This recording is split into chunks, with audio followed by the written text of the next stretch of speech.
Paris. Julien Laurens est avec nous. Julien, bonsoir. Salut Gilbert, salut à tous. Merci d'être là. C'est la semaine Julien Laurens. 3 confrontations franco-anglaises. Peut-être va-t-il faire 3 sur 3. Peut-être pas. On verra déjà demain, parce que déjà demain 2. Mais là, on va parler de City. City qui a gagné 6-0 ce week-end. Je donne les infos parisiennes, les gars. Hakimi et Dembélé de retour à l'entraînement aujourd'hui. Donc, ils seront là. Normalement, il n'y a pas de souci. Alors, Marquinhos, par contre, il n'est pas repris là. Donc, à voir pour mercredi. Jimmy, tu es toujours bien informé sur le PSG. Tu n'as rien à rajouter ? Non, simplement que Dembélé, ça y avait une inquiétude parce qu'il a une méchante grippe apparemment et qu'il a dû manquer à la Coupe de France contre Lens. C'était pas une mise au repos, quoi. Il était vraiment malade. Et là, s'il est revenu aujourd'hui, ça laisse.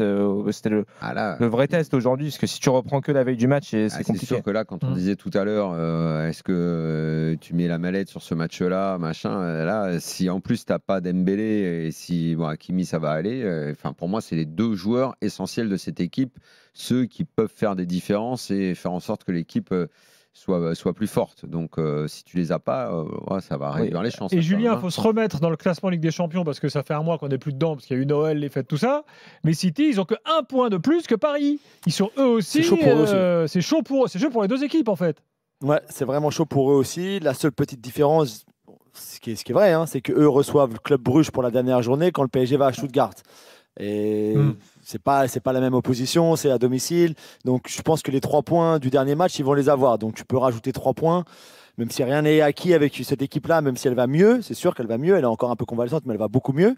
3 points à domicile contre le Club Bruges, oui, ça rentre. Alors que le PSG à Stuttgart, c'est pas gagné non plus. Donc c'est vrai qu'il y a peut-être un petit peu moins de pression sur City à cause de cette dernière journée. Ils se contentraient d'1 point à Paris, par exemple, ça lui Voilà, par exemple, 4 points. Oui, après, ils prennent 6, bien sûr. S'ils peuvent faire 6, ils vont faire 6.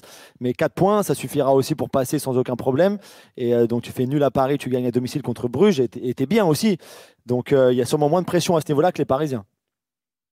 Et pour le coup, même s'ils perdent au parc et qu'ils gagnent contre Bruges, a priori, à 11, on se disait tout à l'heure, à 10, t'es pas certain. À 11, t'es sûr de passer. Tout à fait. Moi, je trouve que dans la com, ce que fait le PSG depuis 2-3 jours, c'est plutôt positif parce que ont l'air assez décontractés, ils envoient des messages assez positifs, on arrive confiant. Après, est-ce que c'est vrai ou c'est pas vrai?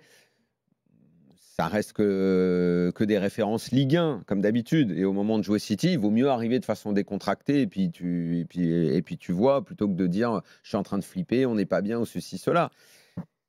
Néanmoins, sur l'état de forme, City qu'on voit depuis quelques matchs, ça commence à revenir.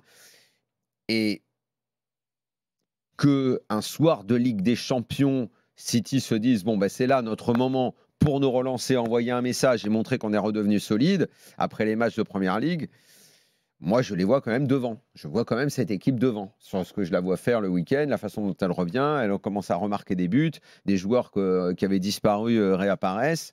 Je ne sais pas ce qu'en pense Julien, mais bon, je ne sais pas sur quel... Si, c'est ça, même Guardiola l'a dit. Lui-même, il a dit après le match de dimanche. Alors, hier, très faible opposition, Ipswich même à domicile, c'était vraiment catastrophique. Donc, je ne sais pas exactement tout ce qu'on peut tirer de cette performance dans son ensemble, globalement. Mais Guardiola l'a dit après le match, on est de retour. C'est vrai qu'avec le ballon, tu as raison, Daniel, on en a parlé par message tous les deux en disant le PSG aurait mieux fait de les jouer il y a un mois parce que là, c'est plus la même histoire. Et c'est vrai, même s'il y a de la fragilité encore défensivement, bien sûr, c'est une équipe qui peut être déséquilibrée très rapidement, notamment dans les transitions défensives pour elle, donc à défendre, et offensives pour l'adversaire. Il y a encore des soucis, même si le retour de Ruben Dias va leur faire du bien, ça c'est sûr, elle leur a déjà fait du bien hier. Mais avec le ballon, c'est vrai que c'est beaucoup mieux. Foden est bien meilleur et physiquement et mentalement. Pareil pour De Bruyne. Doku, il y a un moment où Savigno lui avait pris sa place côté gauche. Là, il est revenu hier, il fait un très bon match. Haaland vient de signer son contrat Maus Costo là, de 10 ans. Il a marqué encore ce week-end, même s'il rate une occasion aussi en début de match à 0-0. Il est toujours là, il ne touche pas beaucoup le ballon. Il a 19 touches de balle hier, dont 3 sur la première occasion qu'il rate. Donc au final, il a pas grand-chose, mais il marque un but. Et ça suffit. Mais pour moi, une des clés du match sera, à mon avis, ce sera la même composition d'équipe que celle qu'on a vue hier. Le même 11, pareil, Gundogan, Kovacic au milieu. On va avoir Nunez arrière droit parce que je pense que malheureusement, il n'y a pas trop d'autres options pour Guardiola. Et puis après, tu auras devant, ce sera la même chose avec Foden, un peu à droite, on va dire. avec De Bruyne dans l'axe, Doku à gauche et Haaland en pointe. Mais les combinaisons entre Doku et De Bruyne hier, notamment dans le demi-espace gauche, c'était vraiment l'arme fatale pour City. Deux débuts viennent de ce côté-là, ballon de Doku dans cet espace-là pour De Bruyne qui s'entre en retrait pour Foden les 2 fois. Donc ce sera au PSG, je pense à Zaïre Emery s'il débute à droite du milieu à 3 parisien, ou Joao Neves, peu importe l'un des deux, mais il faudra faire très attention aux courses dans leur dos de Bruyne, et aussi pour Hakimi dans son 1 contre 1 avec Doku, mais ce qui sera la même chose de l'autre côté avec Dembélé contre Gvardiol. C'est là où le match va jouer de toute façon. Ouais, et notamment sur le fait, la propension d'Hakimi à monter et aussi à assurer ce rôle-là, si c'est bien Doku qui est titularisé. Parce que Hakimi dézone tellement et monte tellement dans l'option, dans le schéma de Luis Enrique, que effectivement, contre des équipes très fortes, très rapide et très bonne, c'est un danger. On sait qu'il y a danger à ce niveau-là. Si jamais vous signez un contrat de 10 ans pour rester à Manchester, vivre à Manchester, vous le vivez comment? Si tu prends le même salaire qu'Haaland, je pense que tu ne vis pas trop mal. Avec le salaire d'Haaland, tu ne vis pas trop mal, je crois. Non, je signe pas 10 ans. 10 ans à Je Manchester. préfère prendre la moitié. Après, il est norvégien, lui. Hein. Je préfère. Il est au sud. Il est au sud. Beaucoup moins et rester 2 ans. 2 ans de sacrifice, ok, mais dans une ville pareille avec un tel climat, je peux pas aller au-delà. C'est 1 million la semaine, je crois, c'est ça, Julien? Oui, alors bizarrement, Bah, c'est bon, bizarrement parce moi, que même 1 an, ça me suffit, t'inquiète. c'est tellement long comme contrat. Après, je suis tranquille. Même une semaine. Qu'il n'a pas finalement fait une grosse, il n'a pas eu une grosse augmentation salariale sur le nouveau contrat, parce que ça reste un nouveau contrat. Il était sous contrat jusqu'en 2027, maintenant c'est 2034. Mais en général, quand tu as un nouveau contrat et que tu prolonges, tu as une revalorisation salariale qui là n'existe pas vraiment, notamment dû à la durée du contrat. C'est un contrat bizarre quand même. On en avait parlé un petit peu hier déjà dans l'émission, où on n'a pas trop l'habitude, notamment dans le foot européen. Chelsea l'a fait un petit peu, mais sinon c'est un truc très américain. Au baseball, ils ont des contrats de 10 ans comme ça, de 12 ans à 500 millions, 600 millions. Mais dans le foot, c'est pour avoir ces trimestres. Je sais pas, je pense, tu sais quoi, Flo, sincèrement, je pense qu'il doit y avoir c'est impossible que tu signes un contrat de 10 ans sans clause de sortie. Est-ce que dans la législation anglaise, quand tu casses un CDD, tu es obligé de le payer jusqu'au bout, comme en France? Oui, je crois, ouais. Enfin, donc oui, il y a une sécurité pour lui. Casser le CDD City, ils vont le vendre. Le jour où ils cassent le CDD, c'est qu'il part pour un autre club. Non, mais par exemple, ils nous briefent beaucoup City en nous disant sur le nouveau contrat, il n'y a aucune clause de sortie. Comme il pouvait y avoir avant, comme il y en avait une avec, par exemple, quand il était à Dortmund pour aller à City, la famille Haaland avec Mino Raiola à l'époque avait mis ça en place. Et là, nous disent, et on pense qu'il y en avait une dans son premier contrat, notamment pour le Real Madrid.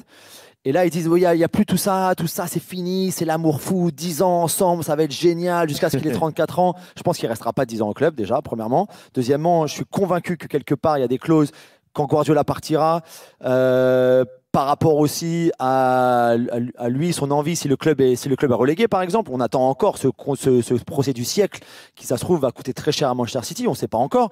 Donc, me dis pas que s'ils sont relégués en 4e division, il n'y a pas une clause quelque part dans ce nouveau contrat de 10 ans qui dit qu'il peut partir pour un certain prix ou alors même gratuitement. C'est pas possible. Donc, je pense qu'il y a des clauses par-ci, par-là. Et même aujourd'hui, je ne le vois pas rester 10 ans à Manchester City non plus. Bon, revenons sur le PSG. Parce qu'il y a quand même une éventualité qu'il faut qu'on commence à discuter. C'est l'éventualité de l'élimination. Ah oui, il reste 2 matchs. C'est pas aujourd'hui que tu vas la discuter et c'est pas non plus mercredi si défaite il y a, puisqu'il restera quand même 3 points possibles à prendre à Stuttgart et qu'on reviendra. Ne sois pas si pressé, Gilbert. Ils peuvent encore battre Stuttgart. En tant que soutien du football français, je souhaite qu'ils se qualifient. Tout le monde souhaite qu'ils se qualifient. En fait, mais bon, c'est après Stuttgart parce que les 10 points restent possibles. Et la seule question, c'est que se passe-t-il avec 10 points? Et ça, personne n'a la réponse à ce truc-là. Donc, demain, ils perdent contre City. Encore une fois, tu pourras faire des constats, ça va pas, cela, mais le parcours, les points à prendre, ils étaient à prendre avant, quoi.